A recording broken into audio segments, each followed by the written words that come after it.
अस्सलाम वालेकुम व्यूअर्स। आज हम एक बहुत ही अहम टॉपिक के ऊपर बात करेंगे। वो टॉपिक है ब्लड प्रेशर। ब्लड प्रेशर अगर ज़्यादा हो जाए तो वो क्या होता है, ब्लड प्रेशर अगर लो हो जाए तो वो क्या होता है, और दोनों तरह से क्या नुकसानात हमारी बॉडी को पहुंच सकते हैं। आज हम स्टूडियो में जिसने ज्वाइन किया है वो हैं professor of medicine doctor Azizur Rahman साहब, और साथ ही यही बताती चलूँ कि वो हैं president elect of Pakistan society of internal medicine.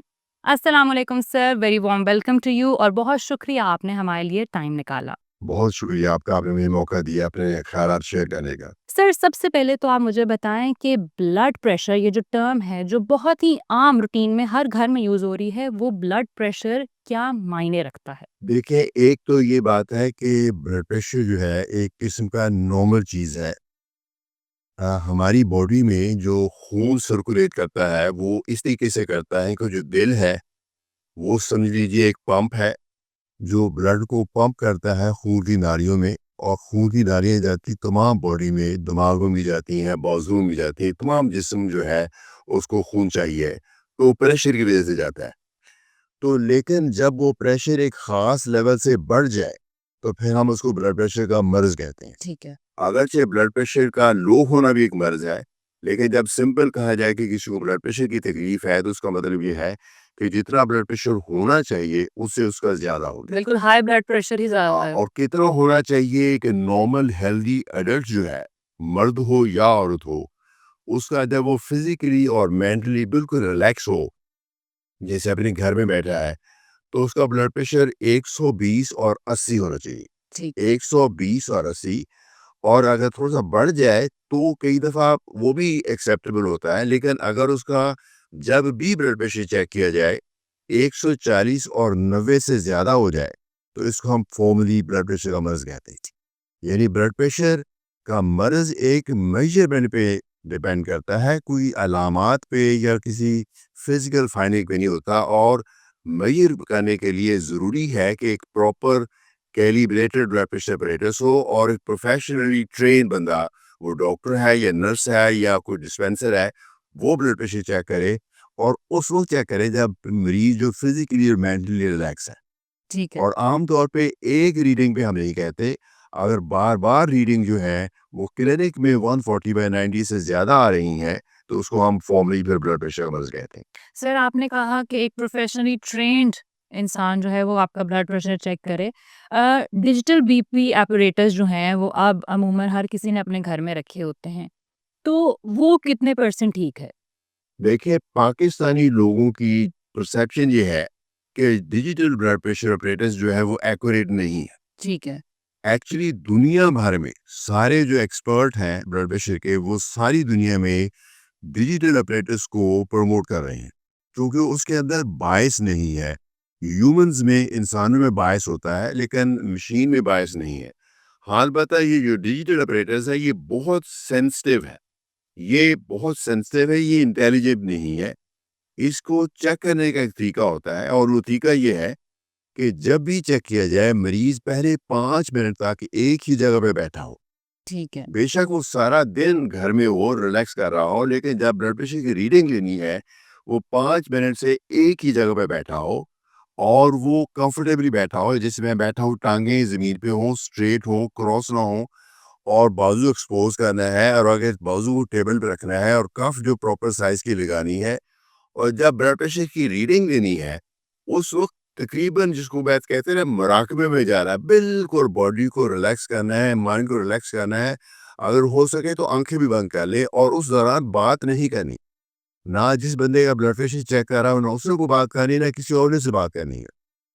तो वो रीडिंग जो है, वो एक्यूरेट होती है, और चूँकि जो हम ये जज करते हैं कि हमारा ख़्याल है कि ब्लड प्रेशर ज़्यादा है, वो नहीं ज़्यादा आता, तो हम समझते ये गलत है। या हमारे ख़्याल में ब्लड प्रेशर कम आना चाहिए था, उसमें ज़्यादा है, तो हम कहते हैं गलत है। कैलिब्रेटेड मशीन हो, जो आजकल कई बड़े ब्रांड्स हैं, वो सारे के सारे इंटरनेशनली कैलिब्रेटेड आते हैं। उसके साथ अगर ब्लड प्रेशर की रीडिंग ली जाए, तो वो बिल्कुल एक्यूरेट होती है।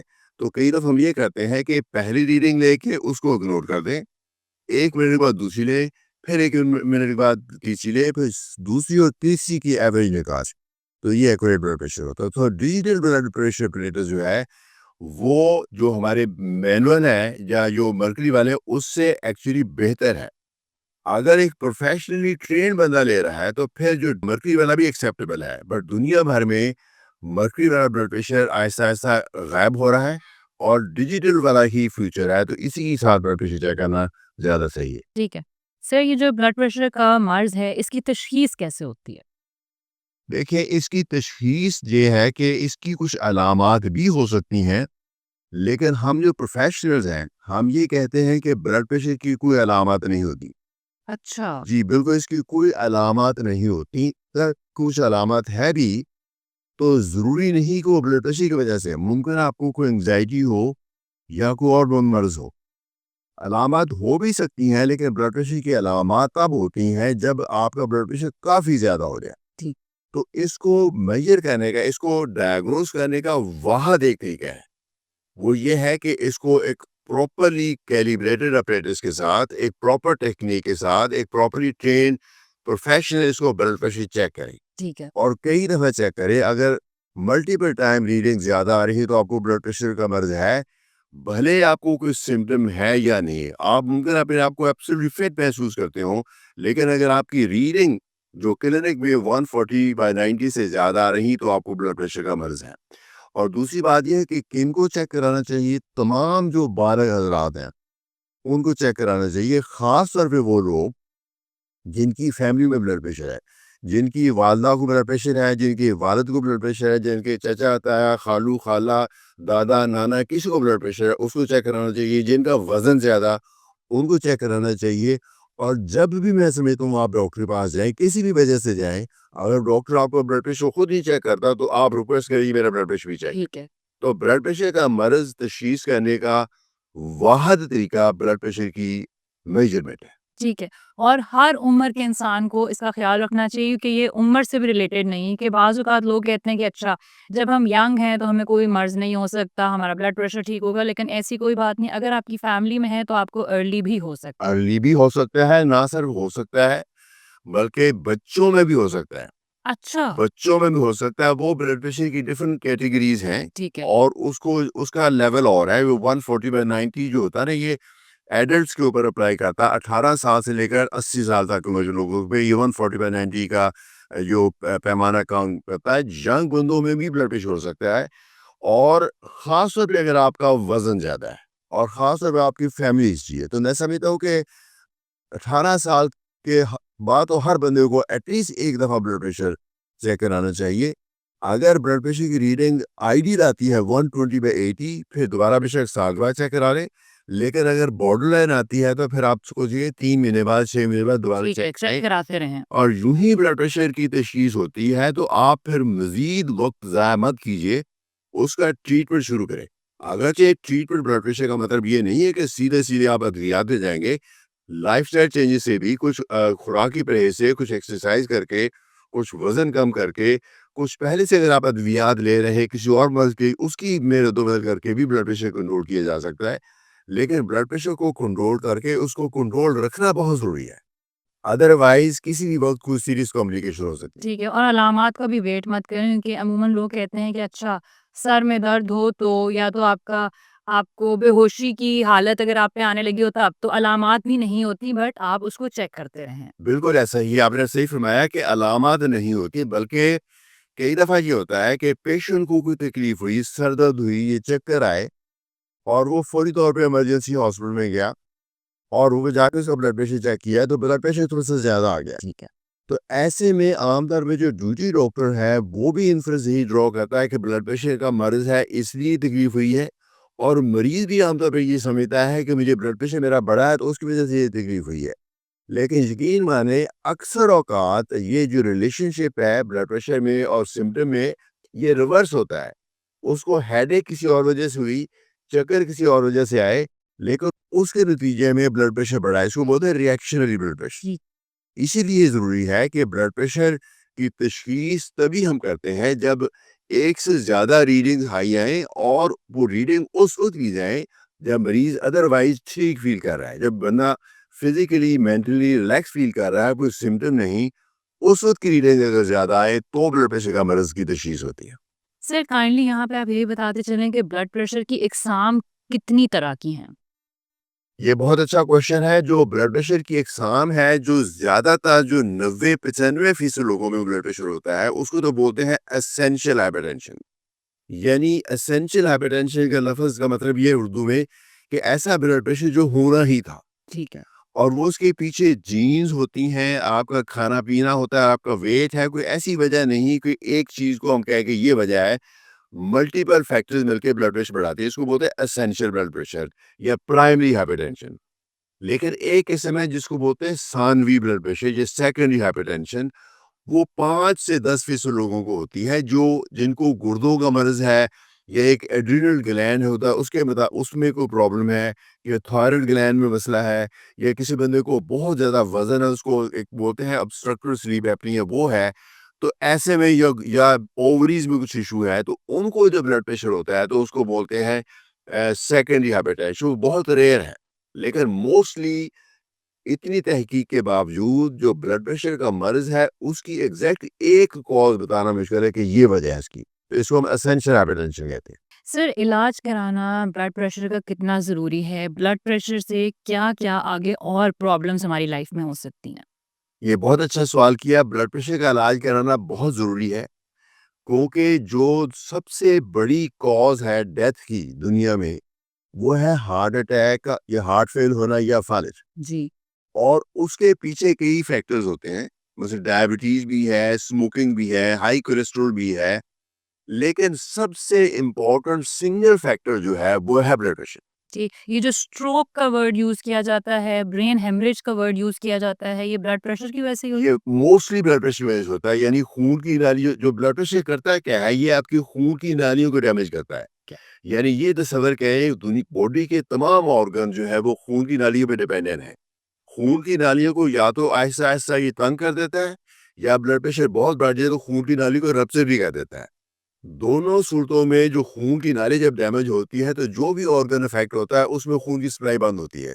अगर दिमाग में ऐसा हुआ तो फालिज हो गया, दिल में ऐसा हुआ तो हार्ट अटैक हो गया, गुर्दों में ऐसा तो गुर्दे फेल हो गए, आपकी जो लिम्स की बाजुओं की ये टांगों की नाली में तो वो गैंग्रीन हो गई। आप यूं देखिए कि एक लम्हे में एक हँसती-खेलती ज़िंदगी एक बिल्कुल मुसीबत में कन्वर्ट हो जाती है। यानी कोई एक लम्हा आपकी ज़िंदगी को डेवास्टेट कर सकता है। तो इसलिए और वो लम्हा कौन-सा होगा, कभी नहीं प्रेडिक्ट कर सकते। एक लम्हे आप बिल्कुल सही हैं, अगले लम्हे अगर आपने ब्लड प्रेशर ने आप पे वार कर दिया, तो आप या तो पैरालाइज़ हैं या आपका हार्ट अटैक हो गया, या गुर्दे फेल हो गए हैं या दिल फेल हो गया। तो इसलिए बहुत ही ज़रूरी है कि इसका ब्लड प्रेशर का इलाज करके इसको मुश्किल तौर पे कंट्रोल किया जाए ताकि वो आपकी ज़िंदगी में वो लम्हा ना आए। क्योंकि ब्लड प्रेशर के मर्ज़ के या अगर ऐसा अटैक हो जाता है, ना सिर्फ आप नॉन फंक्शनल हो जाते हैं, बल्कि आप अपनी फैमिली के लिए एक लायबिलिटी बन जाते हैं और आपकी जो ट्रीटमेंट कॉस्ट है वो 10 गुना बढ़ जाती है। जबकि ब्लड प्रेशर का इलाज आम तौर पे इतना महँगा नहीं होता। हम आमतौर पे कहते हैं कि ब्लड प्रेशर का जो ट्रीटमेंट है, ये बहुत कॉस्ट इफेक्टिव है। ये इंग्लिश का वर्ड है कॉस्ट इफेक्टिव, उर्दू में हम कह सकते हैं कि बहुत वारे का सौदा है। मयारी। हाँ, बहुत बहुत वारे का सौदा है। वो इसलिए है कि दवाई आमतौर पे 1 से 2 गोली खानी होती है, बहुत महँगी नहीं होती और कितनी बड़ी सीरियस कॉम्प्लिकेशन को ये रोकता है। फालिज को, हार्ट अटैक को, गुर्दे फेलन को रोकता है। इसलिए अगर ब्लड प्रेशर किसी को है तो उसका इलाज ना कराना अपने साथ जुल्म है। ब्लड प्रेशर के हाथों आज की तारीख में मरना जो है वो खुदकुशी के मुतरादिफ है। बिल्कुल। सर क्या इलाज सिर्फ़ दवाई से ही मुमकिन है या क्या हम अपनी ज़िंदगी में कुछ छोटी-छोटी तब्दीलियाँ करके जैसे आपने पहले भी अर्ज़ किया कि हम अपनी डाइट चेंज करके, हम एक्सरसाइज़ करके हम इसको कंट्रोल में रख सकते हैं। तो प्लीज़ उसके बारे में बताइएगा? देखिए ब्लड प्रेशर का ताल्लुक लाइफ़स्टाइल से बहुत गहरा है, तो डिपेंड करता है कि आपकी रीडिंग्स क्या है। ठीक है। अगर तो ब्लड प्रेशर बॉर्डरलाइन हाई है तो यकीनन हम लाइफ़स्टाइल से चेंज करते हैं। अच्छा लेकिन ब्लड प्रेशर का अगर तशख़ीस हो जाए तो उसकी फौरी तौर पे कोई कॉम्प्लिकेशन नहीं होती। अगर पेशेंट अभी दवाई खाने के लिए रेडी नहीं है और आप भी समझते हैं कि ब्लड प्रेशर बहुत ज़्यादा नहीं है, ठीक है। तो उसको लाइफ़स्टाइल चेंजेस पे हम उसको एडवाइस कर सकते हैं। लाइफ़स्टाइल चेंजेस में क्या करना है, नमक कम खाना, ठीक है, हम लोग तमाम तो लोग जितनी हमारी बॉडी में नमक की ज़रूरत है, जो सॉल्ट है, उससे ज़्यादा खाते हैं, तो उसका इस्तेमाल कम करें। ठीक है, और वज़न ज़्यादा है तो वज़न कम करें। अगर आपकी ज़िंदगी में फ़िज़िकल एक्टिविटी नहीं है तो वो ऐड करें। अगर आपकी लाइफ़ में कुछ स्ट्रेसेस हैं, वो चीज़ें जो आपको बहुत परेशान करती हैं तो उसको कम करें अगर मुमकिन है। अगर आपकी नींद पूरी नहीं है, नींद बहुत इम्पोर्टेंट चीज़ है। अगर आपकी नींद पूरी नहीं है तो वो अपनी नींद पूरी करें। कई तरह के अद्वियात हैं जो पेन के लिए ली जाती हैं, हार्मोन्स हैं, तो वो अपने डॉक्टर से रिव्यू करें क्या उनका खाना ज़रूरी है कि नहीं। तो इस तरीके से आप ब्लड प्रेशर को कंट्रोल कर सकते हैं। ठीक है, तो आप अपना तर्ज़ ज़िंदगी बदल करके अगर अपना ब्लड प्रेशर कंट्रोल कर लें, तो ये कंट्रोल ना सिर्फ़ एक्सेप्टेबल है बल्कि सुपीरियर है। ठीक है, लेकिन प्रॉब्लम आमतौर पे ये होता है कि ये जो लाइफ़स्टाइल चेंजेस हैं, इनको स्टार्ट करके कंटिन्यू करना यूजुअली मुश्किल होता है। लोगों के पास बहुत सारी वजूहात होती हैं, कोई बहुत ज़्यादा बिज़ी है, किसी के पास फुर्सत नहीं है, तो वो इसलिए कर नहीं पाते। लेकिन अगर कोई बंदा कर पाए, तो ये ब्लड प्रेशर का कंट्रोल बहुत बेहतर हो सकता है। हाँ, अलबत्ता कई दफ़ा हम ये महसूस करते हैं कि किसी बंदे का ब्लड प्रेशर बहुत ज़्यादा है, जब हम तशख़ीस करते हैं, तो हमें उसी वक़्त पता चल जाता है कि खाली लाइफ़स्टाइल चेंजेज़ से, ये तर्ज़ ज़िंदगी चेंज करने से नहीं कंट्रोल हो रहा है। तो फिर वक़्त ज़ाया किए बगैर हम दवाई पे डालते हैं। और अगर मरीज़ को दवाई का इस्तेमाल करना पड़े, तो भी जो तर्ज़ ज़िंदगी को चेंज करना है, वो काम अहम नहीं होता। वो भी ज़रूरी है और अद्वियात भी ज़रूरी है। ठीक है। सर, आपने नमक का बताया कि नमक अपनी खुराक में कम करें। पहला मेरा एक तो सवाल आपसे ये है कि क्या सिर्फ़ नमक कम करने से या बाकी चीज़ें भी, जैसे पाकिस्तानी खानों में तेल बहुत इस्तेमाल होता है, चिकनाई बहुत होती है, क्या वो भी फैक्टर बनती है ब्लड प्रेशर के लिए? और दूसरा मैं आपसे ये पूछना चाहती हूँ कि आम ज़ुबान में जिसे कहते हैं ब्लड प्रेशर वाला नमक हम इस्तेमाल करते हैं, वो नमक क्या होता है? उसमें क्या चीज़ कम की गई होती है, क्या ज़्यादा की गई होती है कि ब्लड प्रेशर उससे कंट्रोल रहता है? देखिए, जो ब्लड प्रेशर से ताल्लुक़ खुराक में जो डायरेक्ट है, वो तो नमक का ही है। ठीक है। जो तेल ज़्यादा खाना, चिकनाई ज़्यादा खाने, उसके अपने नुकसानात ज़रूर हैं और वो भी खून की नालियों को डैमेज करते हैं, वो कोलेस्ट्रॉल बढ़ाते हैं। कार्बोहाइड्रेट्स बहुत खाएँ, तो वो आपकी शुगर बढ़ाते हैं, वो भी खून की नालियों को डैमेज करती है। लेकिन ब्लड प्रेशर में अगर जो खुराक में जिस चीज़ का डायरेक्ट ताल्लुक है वो है सॉल्ट, जो नमक है, और सोडियम क्लोराइड जो टेबल सॉल्ट कहते हैं, जो हम कुकिंग में इस्तेमाल करते हैं। तो ये कितना खाना चाहिए? ये एक साइंटिफिक फैक्ट मैं बताने लगा हूँ कि हम तमाम लोग ज़्यादा खाते हैं। और अगर हम खुराक जिस फॉर्म में कुदरत ने पैदा की है, अगर हम उस फॉर्म में खाएं तो हमें काफ़ी सॉल्ट मिल जाता है। यानी अगर हम सब्जी भी स्टीम करके खाएं, नमक डाले बगैर, चिकन भी, मटन भी, बाकी दालें भी अगर हम नमक के बगैर बनाएँ तो फिर भी काफ़ी है नमक। तो ओके। जब हम सॉल्ट डालते हैं वो एक्स्ट्रा है। और फिर ये भी ज़रूरी है कि हम कितना सालन लेते हैं। सालन में अगर नमक मुनासिब ही है, अगर सालन की मिकदार ज़्यादा लेते हैं तो फिर नमक ज़्यादा हो गया। तो उसको जितना कम हो सके तो उसको करना चाहिए। ठीक है। तो इसलिए मैं समझता हूँ कि ब्लड प्रेशर को कंट्रोल करने के लिए सॉल्ट का कंट्रोल करना बहुत ज़रूरी है। जो बहुत नमकीन चीज़ें हैं, जैसे अचार हैं, चटनी है, मसाले, वो आप ना खाएँ।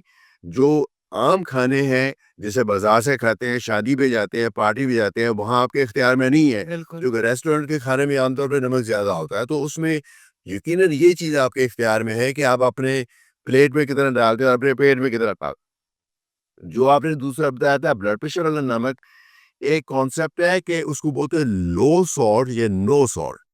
जो रेगुलर टेबल साल्ट है वो ये है सोडियम क्लोराइड। सोडियम है जो ब्लड प्रेशर बढ़ाता है। ठीक है। लेकिन एक है पोटेशियम क्लोराइड। पोटेशियम क्लोराइड भी सॉल्ट ही है, लेकिन वो सोडियम क्लोराइड नहीं। उसका ब्लड प्रेशर के ऊपर थोड़ा सा पॉजिटिव इफेक्ट आता है, यानी वो ब्लड प्रेशर को नहीं बढ़ाता बल्कि थोड़ा सा कम कर देता अच्छा। है। लेकिन उसका टेस्ट जो है वो हमारे सॉल्ट से थोड़ा सा डिफरेंट है। वो आपको टेस्ट उससे डेवलप करना पड़ता है।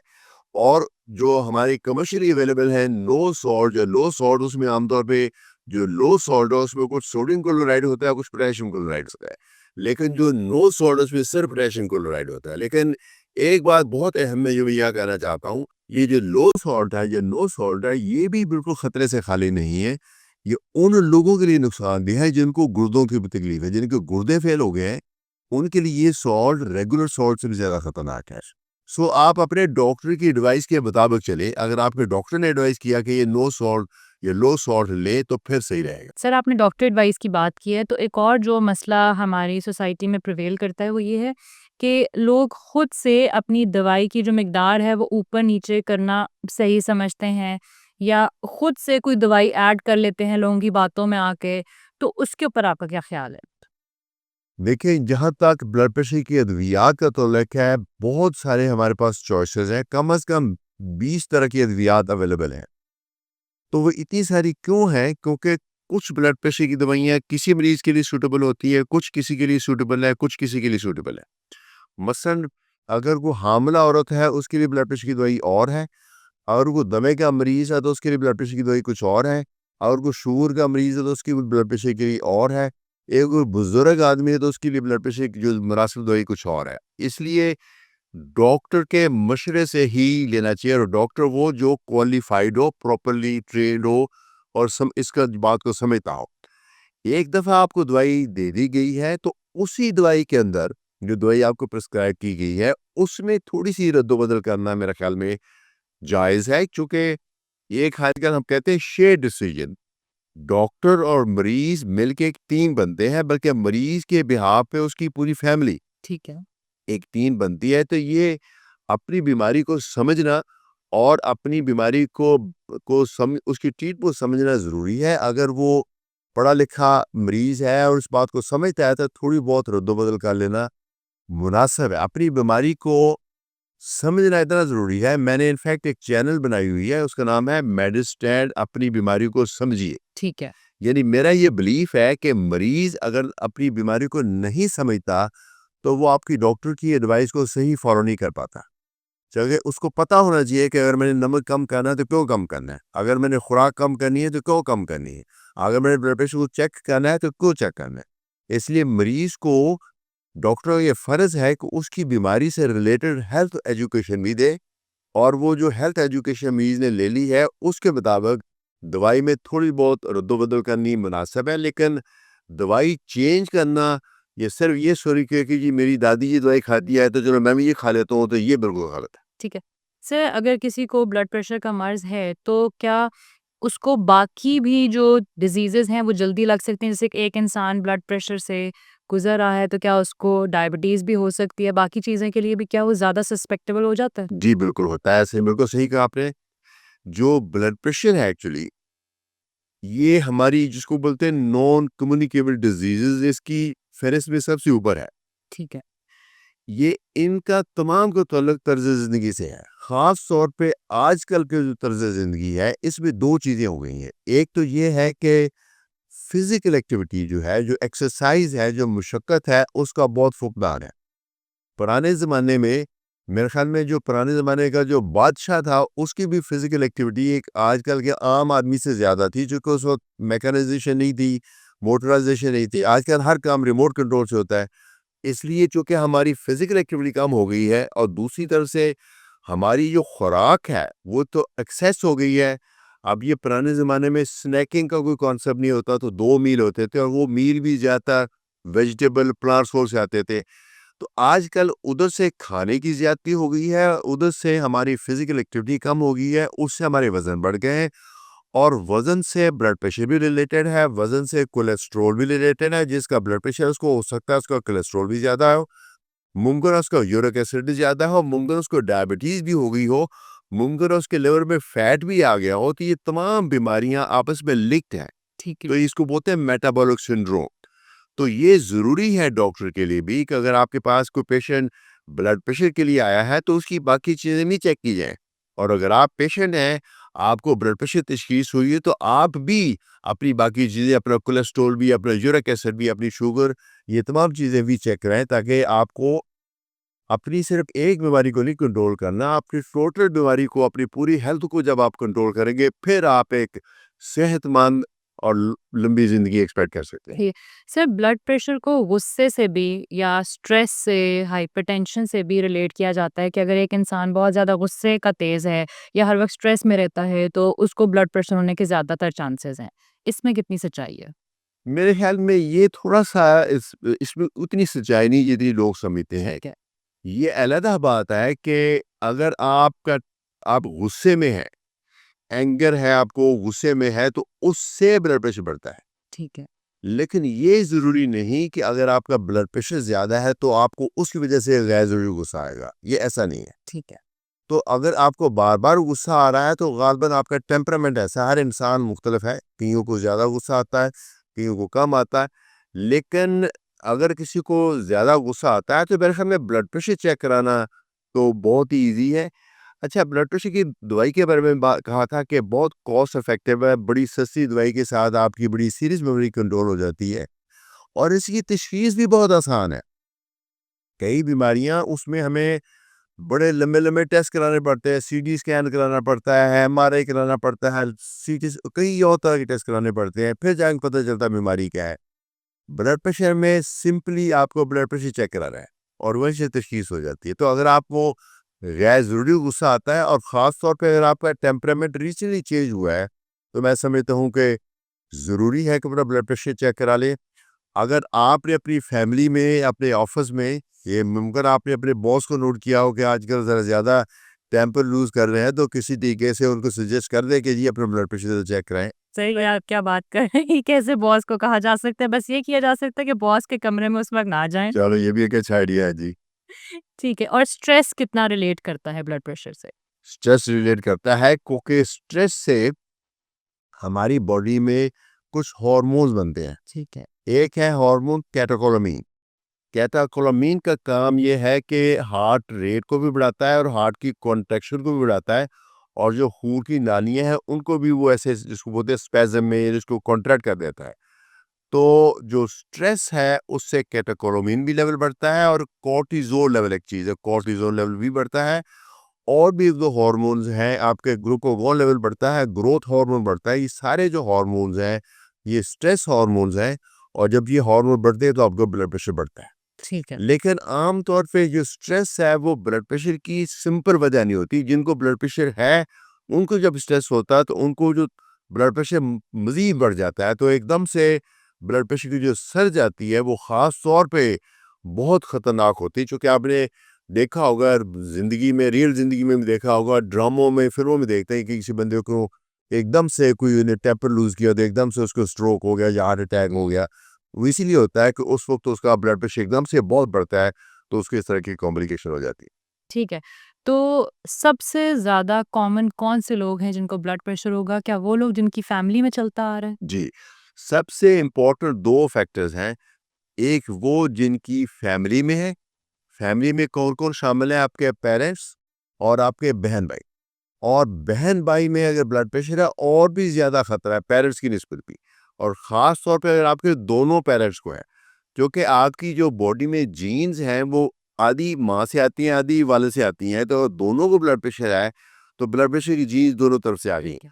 और उस इफ़ेक्ट को आगे फर्दर एम्प्लीफाई कर देते हैं हमारा जो लाइफ़स्टाइल है, अगर आपका वेट भी बढ़ गया है।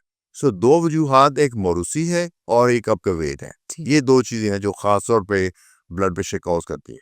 अच्छा डॉक्टर साहब, एक और मेरा सवाल है कि ब्लड प्रेशर कब इमरजेंसी बन सकता है? देखिए, इसमें 2 कॉन्सेप्ट्स हैं। एक है परसीव्ड इमरजेंसी यानी मरीज़ समझता है कि इमरजेंसी, और एक हम समझते हैं कि वाक़तन इमरजेंसी है। एक और भी लफ़्ज़ है जिसको बोलते हैं हाइपरटेंसिव अर्जेंसी। मैं तीनों को एक्सप्लेन कर देता हूँ। एक तो जो है जब मरीज़ समझता है कि इमरजेंसी, वो आम तौर पे एंग्ज़ायटी होगी, हेडेक होगी, पैल्पिटेशन होगी, तो वो जाता है अस्पताल में, वो उसके पास ब्लड प्रेशर की रीडिंग ज़रा ज़्यादा आती है, तो वो तो कोई मेजर कॉम्प्लिकेशन नहीं है।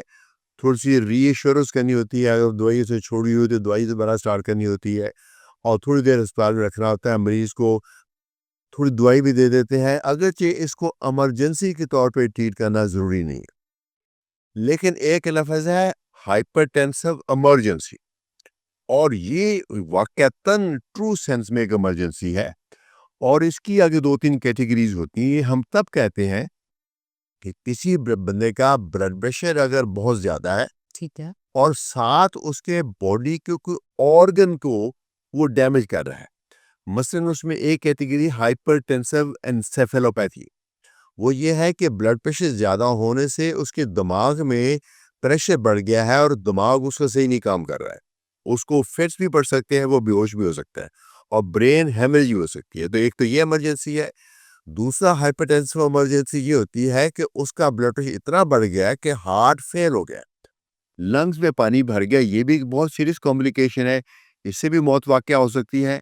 एक हाइपरटेंसिव इमरजेंसी ये होती है कि जो हमारा एओर्टा है, जो खून की नाली है, जो दिल से आगे जाती है, वो कई दफ़ा उसमें टेयर आ जाता है, उसमें फट सी जाती है। वो अगर हो जाए तो वो भी एक बहुत बड़ी कॉम्प्लिकेशन है। और अगर ब्लड प्रेशर बढ़ने से आपके गुर्दे काम छोड़ गए, तो ये भी एक हाइपरटेंसिव इमरजेंसी है। तो ये 4 चीज़ें तो बहुत सीरियस कॉम्प्लिकेशंस हैं, लकीली ये बहुत कॉमन नहीं है। ठीक। ये सिर्फ उन लोगों में होती हैं जो ब्लड प्रेशर है जिनका बहुत ज़्यादा है और वो सिरे से अपने ब्लड प्रेशर का ख़्याल रख ही नहीं रहे। ठीक है। तो ये अगर ऐसा है तो यकीनन यकीनन आपको एक भी मिनट ज़ाया किए बगैर अपनी गाड़ी पे या एम्बुलेंस कॉल करके फ़ौरन हॉस्पिटल पहुँचे, जो करीबी हॉस्पिटल है। वहाँ आपको इमरजेंसी के तौर पे यूजुअली इंट्रावीनस दवाइयों के साथ आपका ब्लड प्रेशर कम किया जाएगा। और उसका एक बहुत इम्पोर्टेंट तरीका होता है, वो डॉक्टरों के लिए एडवाइस है कि वो एकदम से बहुत तेज़ी से नीचे लाना भी नुकसान देता है। तो एक एक तरीके के साथ आहिस्ता-आहिस्ता नीचे लाया जाता है। वो यूजुअली हम प्लान बनाते हैं 24 घंटे का। 24 घंटे में ब्लड प्रेशर को एक सेफ लिमिट में लाया जाता है। तो उसकी अद्वियात डिफरेंट होती हैं, तो उसको कंट्रोल करके घर भेजा जाता है। एक लफ्ज़ है हाइपरटेंसिव अर्जेंसी। ठीक है। हाइपरटेंसिव अर्जेंसी का मतलब ये है कि ब्लड प्रेशर बहुत ज़्यादा है, लेकिन अभी कोई ऑर्गन डैमेज नहीं हो रहा। ठीक है। ऑर्गन डैमेज नहीं हो रहा, तो ऑर्गन डैमेज होने से पहले हम चाहते हैं कोई ना कोई एक्शन लिया जाए। ऐसे मरीज को भी फौरी तौर पर अपने डॉक्टर से राब्ता करना चाहिए। वो डॉक्टर फिर मुमकिन है दवाई दे के घर भिजवा दे या उसको थोड़ा-सा ऑब्जर्वेशन के लिए अस्पताल में रखे। लेकिन ये भी इमीडिएट डॉक्टर की अटेंशन इसके लिए ज़रूरी हो ताकि वो कॉम्प्लिकेशन की फेज़ में ना जाए। सर, हमने ब्लड प्रेशर ज़्यादा होने के ऊपर तो बहुत बात की है और आपने ये कहा है कि ज़्यादातर लोग उसी को फेस कर रहे हैं। क्या कुछ ऐसे लोग भी होते हैं जिनको हमेशा उनका ब्लड प्रेशर कम रहता है? जी, बिल्कुल ऐसा भी है। अगरचे ब्लड प्रेशर कम होना भी एक बीमारी है। कुछ लोग ऐसे हैं जिनका ब्लड प्रेशर कम होता है, यानी बाय डिज़ाइन। ठीक है। वो कुदरती निज़ाम है, उनका ब्लड प्रेशर वैसे ही कम होता है। तो वो तो समझिए एक किस्म के वो खुशकिस्मत हैं अच्छा। हाँ। कि जिनका ब्लड प्रेशर कम होता है। तो हमारी स्टडीज़ ये बताती हैं कि उनकी ज़िंदगी उन लोगों से ज़्यादा लंबी होती है जिनका ब्लड प्रेशर नॉर्मल या हाई होता है। ठीक है, नॉर्मल से भी बेहतर है कि आपका लो हो। एग्ज़ैक्टली। लेकिन लो ब्लड प्रेशर होना कई दफ़ा किसी दूसरी बीमारी की अलामत हो सकता है। मसलन? मसलन किसी को बहुत ज़्यादा पानी की कमी है, किसी को डायरिया लग गया था, ठीक है। किसी को गैस्ट्रोएंटेराइटिस हो गया, उसमें पानी की कमी, उसका ब्लड प्रेशर लो हो गया, तो वो तो एक बड़ी सीरियस कॉम्प्लिकेशन है, उसके गुर्दे फेल हो सकते हैं। या किसी के एक होते हैं एड्रिनल ग्लैंड्स, उसमें कमी है तो उससे ब्लड प्रेशर लो हो सकता है। या किसी पेशेंट को दिल का मसला है, चूँकि दिल पंप करना होता है तो उसकी वजह से भी ब्लड प्रेशर लो हो सकता है। तो अगर ब्लड प्रेशर लो है, तो मैं समझता हूँ कि एक डॉक्टर से आपने एक दफ़ा चेकअप ज़रूर कराना है। तो अगर तो वो डॉक्टर ये बताता है कि आपकी बॉडी बिल्कुल सही है, आपका ब्लड प्रेशर नेचुरली लो है, तो फिर किसी इलाज की ज़रूरत नहीं है। लेकिन अगर ब्लड प्रेशर लो किसी बीमारी की वजह से है, तो फिर उस बीमारी का इलाज होना ज़रूरी होता है ताकि ब्लड प्रेशर लो की भी कॉम्प्लिकेशन है, ख़ास तौर पे गुर्दे फेल होने का खतरा होता है। सर, और प्रेग्नेंट ख़वातीन को लेके ही बात कर लेते हैं कि अगर हमल की सूरत में उनका ब्लड प्रेशर हाई हो जाए या लो हो जाए तो फिर उस वक़्त क्या किया जाए? ये भी बहुत ही अहम सवाल पूछा आपने, चूँकि ब्लड प्रेशर जो है 2 तरीके से होता है हमल में। एक तो वो लोग जिनको ब्लड प्रेशर पहले से हो और उनको हमल हो जाए, ऐसे लोगों के लिए तो एडवाइस ये है कि वो प्लान प्रेगनेंसी करें, पहले अपना ब्लड प्रेशर कंट्रोल करें और फिर डॉक्टर के मशवरे के साथ फिजिशियन या उनका जो गायनेकोलॉजिस्ट है, उनके मशवरे के साथ कंसीव करें, हमल करें, ताकि ब्लड प्रेशर के साथ रिलेटेड कॉम्प्लिकेशन ना हो। चूँकि अगर हमल में ब्लड प्रेशर ज़्यादा होता है, उसकी भी कॉम्प्लिकेशन बहुत ज़्यादा है।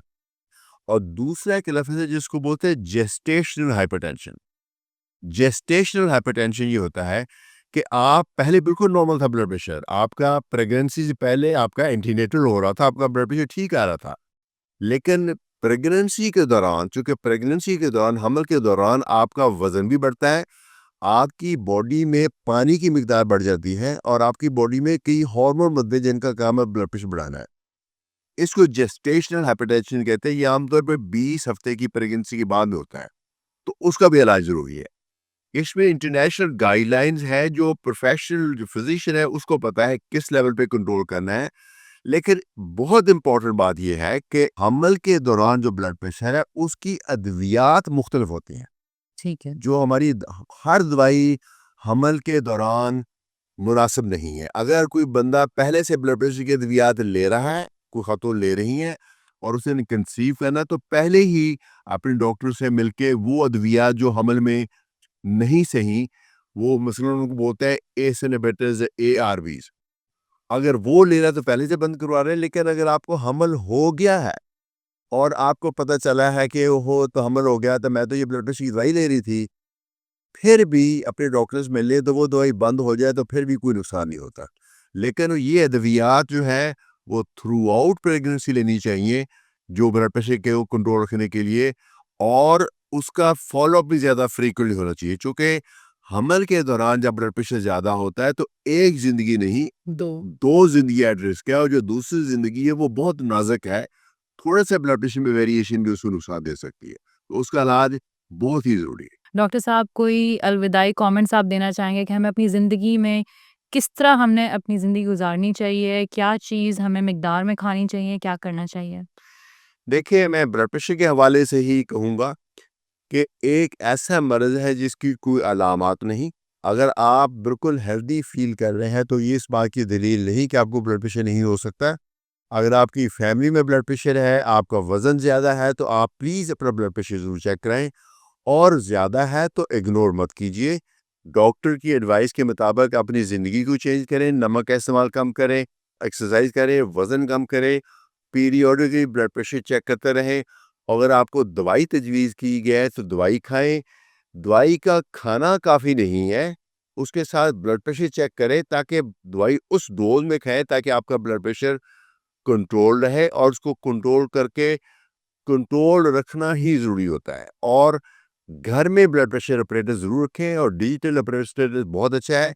और जब भी आप डॉक्टर के पास नेक्स्ट विज़िट पे जाएँ तो अपने घर वाली रीडिंग साथ लेके जाएँ, ताकि उसमें फिर बेहतर फ़ैसला होगा कि आपके जो ब्लड प्रेशर की दवाई जो दी गई है वो काम कर रही है या उसमें कोई तब्दीली की ज़रूरत है। बहुत शुक्रिया डॉक्टर साहब। आज एटलीस्ट मेरे कॉन्सेप्ट्स ब्लड प्रेशर को लेके तो बहुत हद तक क्लियर हो गए। उम्मीद करती हूँ हमारी ऑडियंस के भी हो चुके होंगे। बहुत-बहुत शुक्रिया आपके टाइम का। बहुत शुक्रिया मुझे मौका देने का। जी व्यूअर्स, उम्मीद है कि ब्लड प्रेशर से रिलेट करते हुए जितने भी सवालात आपके दिमाग में थे, क्योंकि जो मेरे दिमाग में थे वो तो बहुत हद तक कॉन्सेप्ट्स क्लियर हो चुके हैं। और अगर तो आपके कोई और भी सवालात हैं तो ज़रूर नीचे कमेंट सेक्शन में लिखिए और हम डॉक्टर साहब से पूछ के आपको उनका जवाब देंगे।